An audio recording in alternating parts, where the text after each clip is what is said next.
الذين آمنوا وهاجروا وجاهدوا في سبيل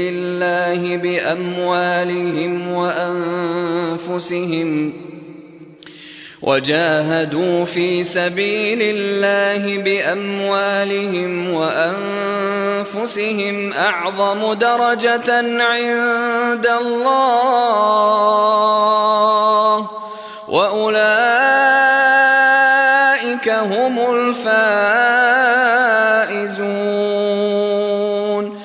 الذين آمنوا وهاجروا، الذين وہ تمام لوگ، آمنوا جو ایمان لائے، وہاجروا اور انہوں نے ہجرت کی، وجاہدوا اور انہوں نے جہاد کیا، جد و جہد کی، کوشش کی، اپنی پوری کوششوں کو، اپنی پوری طاقتوں کو اللہ کی راہ میں لگا دیا، فی سبیل اللہ، اللہ کی راہ میں۔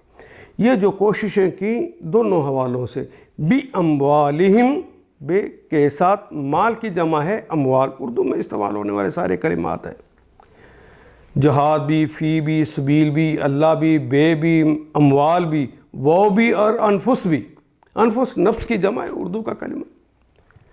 اپنی جانوں کے ساتھ اور اپنے مالوں کے ساتھ اللہ کی راہ میں پھر انہوں نے جد و جہد کی۔ اعظم درجاتن، وہ اعظم درجات سب سے اوپر والے درجات پر ہے، بلندیوں پر ہیں، عند اللہ، اللہ کے نزدیک، قدر و منزلت کے اندر اللہ کے نزدیک سب سے اعظم جگہ پر ہے، وہی افعال کا وزن سب سے اوپر۔ وَأُولَئِكَ هُمُ الْفَائِزُونَ، واو اور اولئک وہ سب لوگ، اور ہم پھر آ گیا وہ سب لوگ۔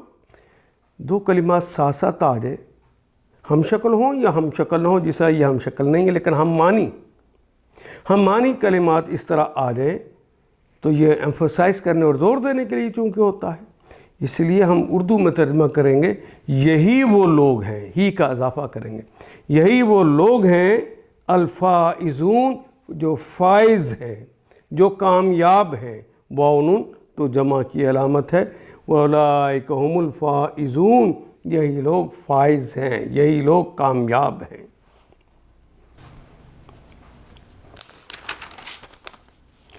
الذین آمنوا وہاجروا، اللہ کے ہاں تو انہی لوگوں کا درجہ بڑا ہے جو ایمان لائے اور جنہوں نے اس کی راہ میں گھر بار چھوڑے، ہاجروا اور گھر بار چھوڑے، اور جان و مال سے جہاد کیا، اپنی جان بھی کھپائی اور اپنا مال بھی کھپایا اللہ کی راہ میں، وہی کامیاب لوگ ہیں۔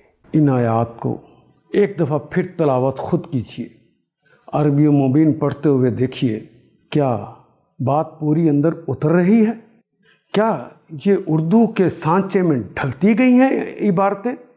اگر بات سمجھ آنی شروع ہو گئی تو الحمدللہ یہی ہمارا ہدف ہے، اور یہ ہدف پورا ہو گیا۔ اللہ میرا اور آپ کا حامی و ناصر۔ الف لام